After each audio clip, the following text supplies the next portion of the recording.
유여해 법입니다. 예, 녹음기가 바뀌었네요. 녹음기를 순간적으로 분실해 가지고요. 근데 갖고 있는 분을 압니다. 그래서 제가 내일이나 모레 찾으러 가기로 했습니다. 깜짝 놀랐습니다. 우리 네. 녹음기가 바뀌었어요. 자, 오늘은 뭐 좀 슬픈 얘기죠. 프랑스 테러 얘기 조금 해볼까요? 네. 어떻게 보셨어요? 테러는 있어서는 안 되는 일이죠. 민간인이 학살된 거 아닙니까? 근데 저는 제가 좀 가격하다고 생각할지 모르겠지만 저는 토요일 날 시위 현장을 보면서요. 네. 작은 테러 같았어요. 대한민국 광화문 한복판에서 일어났던 예. 네. 박사님 어떻게 보셨어요? 굉장히 폭력이 난무하던데요. 뭐 다른 건 몰라도 경찰차 주유구에 불을 막 그거 붙이려고 위험한 거 아니에요? 그 폭발시키겠다는 얘기 아니에요? 차를? 그리고 경찰차를 네. 50대가 파손됐대요. 그것도 우리 세금 아닌가요? 그 세금이죠. 우리 세금이죠. 네, 그리고 너무 세게 이렇게 강목으로 휘두르면 네. 경찰들도 무섭지 않았을까요? 경찰 중에 부상자가 꽤 많은 걸로 알고 꽤 있습니다. 많죠. 근데 꽤 많지만 그 부상자들은 아프다 소리도 못 한대요. 그 말이 안 되는 거죠. 그 불법 폭력 행위에 대해서는 좀 단호하게 대처해야 된다는 얘기를 하는 분들이 많습니다. 그리고 그 경찰들도 우리 국민 아닌가요? 그렇죠. 왜 다른 국민 다친 것은 다쳤다고 얘기를 하고 그 경찰들 다친 건 다쳤다고 얘기도 못 하는지. 글쎄 말입니다. 근데 저는 오늘 제가 테러 방지법을 들고 나왔어요. 네. 왜냐면 이게 지금 14년째 처리가 안 된다면서요. 그렇죠. 네. 일단 2013년에 발의된 것만 해도 5개예요. 네. 그러니까 그 옛날 얘기는 일단 접어두고 이 19대 때 나온 최근에 몇 개만 가지고 봤을 때 5개가 있어요. 네. 근데 처리가 안 되고 있어요. 프랑스 테러 보시면서 어떤 기분 드셨어요? 또 여기 터키 앙카라에도 대한민국도 테러의 안전지대가 아니다. IS도 한국이 이른바 그 십자군이라고 불리는 그 말하자면 역사 설명해 주시는 아닙니다, 거죠? 아닙니다. 요번에 그 IS 쪽에 파병한 연합군의 이름이 십자군인가 그럴거든요. 그거 얘기하시는 네. 거예요? 그게 우리나라도 우리나라도 전투병은 아니지만 뭐 의무병이라든가 기타 뭐 비전투 요원을 파견한 거 아닌가요? 그럼 우리도 대상이 되네요. 그것 때문에 IS가 한국도 안전지대가 아니라고 계속 얘기하는 거죠. 제가 딱 한 달 전에 암스테르담을 다녀왔잖아요. 제가 갔다 오면서 남편한테 했던 얘기가 있어요. 우리 당분간 유럽 오지 말자. 야, 이게 사정이 좀 심각합니다. 심각해요. 실제 가서 네. 물론 제 느낌도 있었지만 그 느낌 아세요? 왜 약간 내가 공부할 때와 뭔가 달라진 느낌. 그러니까 사회적인 분위기가 조금 변한 느낌. 박사님도 유럽에서 공부해 보셨잖아요. 근데 그때 그 느낌 있잖아. 느낌. 네. 이거는 살아본 사람만 알거든요. 근데 뭔가가 약간 어수선해진 느낌을 제가 받았어요. 그리고 뭔가가 정서적이지 안정적이지 않은 느낌을 받았었는데 그러고 돌아왔더니 바로 이런 문제들이 터지고 있잖아요. 근데 저는 이제 안전지대가 없다라고 생각해요. 전 세계적으로 안전지대는 사라졌습니다. 근데 테러가 박사님 저런 식으로 테러하면요 감당이 안 되잖아요. 그렇죠. 왜냐면은 테러를 잡아낸다는 게 생각보다 쉽지 않아요. 그리고 우리가 영화 보고 있는데 테러가 발생하고 네. 뭐 음악 듣고 있는데 테러가 발생하고 네. 밥 먹고 있는데 테러가 발생하면 그거는 피할 수도 없잖아요. 이번에도 그 독일과 프랑스의 친선 경기, 축구 경기가 열리던 생드니의 그 스타디움 진입을 시도하려다가 온몸에 그 자폭, 네, 자폭 폭탄 테러. 조끼를 입고 네.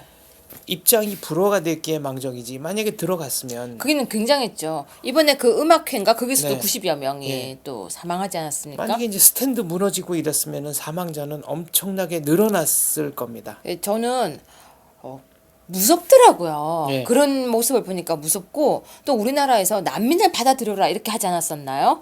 저는 처음부터 여기까지 난민에 대해서는 조금 약간 비협조적인 제가 자세를 취하고 있었는데 독일 같은 경우는 지금 메르켈이 난민에 대해서 우호적인 정책을 펼쳤지만 지금은 약간 주춤한 상태예요. 네, 아무래도 예, 그리고 난민에 대해서 완전 우호적인 자세가 이제 아니에요.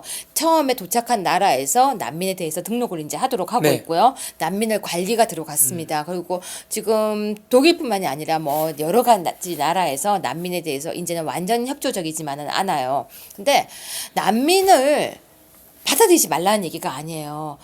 뭔가 이렇게 확실하지 않은 사람들 속에는 IS도 섞여 들어올 수 있다고 우리가 저번에도 얘기했잖아요. 네. 그러면 섞여 들어올 수 있고 그 사람들에 대한 추적을 어떻게 할 거냐는 거예요. 그게 사실상 불가능하죠. 그 법 중에 하나가 네. 테러 방지법이에요. 네. 테러 방지법인데 미국 같은 경우는 9.11 테러 이후에 애국법을 만들었잖아요. 패트리어트 액트. 예, 근데 네. 그 법이 없어졌어요. 그러니까 시효 소멸됐어요. 네. 정확하게 한시법이었던 거죠. 그러면 한시법이었는데 그 법이 없어졌으니까 이제 그 법이 영향력을 발휘 못할까? 절대 아니에요. 대체 입법이 됐습니까? 아니요. 그 법이 있었기 때문에요. 네. 그 법으로 인해서 가지고 온 효과가 있어요. 네. 어떤 겁니까? 정보를 남겼다는 거죠. 정보를 남겼다는 거예요. 아, 테러 리스트를 잠재적 그렇죠. 테러리스트에 대한 리스트를 남겼다는 네. 거예요. 그래서 지금요 애국법 만료로 3가지 점이 있는데요. 첫 번째는 보관할 수 있는 권한을 잃었기 때문에 나빠요. 네. 그리고 두 번째는 영장 없이 바로 감청하는 것은 없어졌으니까 나빠요. 하지만 현재 도청된 기록과 그 수집을 그대로 활용할 수 있다는 거예요. 저는 이것만 해도 나쁘지 않다라고 그러니까 생각해요. 앞으로는 감청이나 기타 뭐 이 개인 이메일을 도청 통한 감청을 이걸 못하고. 못하지만 여태까지 지금까지 확보한 자료는 활용 가능하다. 정보가 이만큼 축적이 된 거죠. 한 네. 5년이었죠, 5년? 그러니까 블랙리스트를 만들어 놨다는 얘기네요. 그렇죠. 일단 우리가 그렇잖아요. 정가 기록 같은 걸 보면 네. 그 사람 대충 알 수 있잖아요. 여기도 그 기록이 만들어졌다는 거예요. 그래서 지금 당장 못하는 것이 아쉽지만 그래도 그 기록이 남겨져 있고 또 이제 대체법을 할 수 있고 또 힘을 키운 것 같아요. 어느 정도 사람을 파악할 수 있는. 저는 우리나라도 이제는 테러 방지법을 좀 만들었으면 좋겠다. 네. 그런데 야당에서는 지금 반대하고 있죠. 반대하는 이유는 뭐죠? 국정원이 관여를 한다. 국정원의 권한이 커진다. 그 국정원이 관여하기 때문에 개인 정보를 뭐 개인정보보호법이어서 어쩌고 저쩌고 이렇게 얘기를 하는데 네. 저도 국민이잖아요. 제 정보 털리는 거 저도 싫어요, 당연히. 아, 그럼요. 네. 근데 여기서 누구나 털겠다는 거 아니잖아요. 그렇죠. 잠재적 테러리스트만 추적해서 네. 그래서 저는 이 사람들이 반대 아닌 반대가 너무 어이가 없는 게 박사님이나 저는 여기 해당 안 될 거라고 저는 생각해요. 그럼요.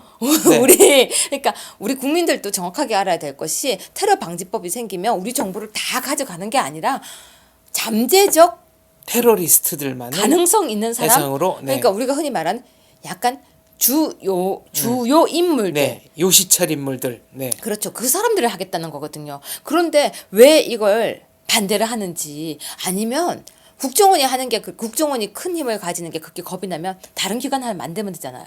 테러 전담 기관이요. 그렇죠. 네. 그런데 그럼 그 기관을 믿을 수 있을까요? 그러니까 이제 네. 아니 지금 현실적으로는 국제 테러 조직에 대한 가장 많은 정보를 갖고 있는 것도 국정원이고 그렇죠. 실질적으로 대테러 업무를 현장에서 제일 잘할 수 있는 것도 국정원 같습니다. 박사님 근데 되게 간단하게 제가 하나만 얘기해 드릴게요. 네. 박사님 주민등록증 발급 받으셨죠? 네. 몇 년 전에요? 갑자기 계산이 안 돼. 아니 됐어요. 맨 처음에 발급받은 거요? 아니면 맨 처음에 최근에 바꾼 거? 맨 처음에 만 18살 때 받는 거 그러니까 아니에요? 옛날 네, 얘기죠. 네. 근데 그때 10손가락 다 찍었던 거 기억나세요? 기억이 잘 안 그러니까 나요. 사람들이 다 이렇게 얘기해요. 엄지는 확실히 찍었는데 다들 그 얘기를 해요. 그거는 네. 인감이고요. 네. 그거는 인감할 때 한 거고요. 아, 10개 찍었나요? 우리 다 돌려 찍었어요. 우리 10개 지문을 다 찍어요. 네. 근데 이 정보 누가 갖고 있어요?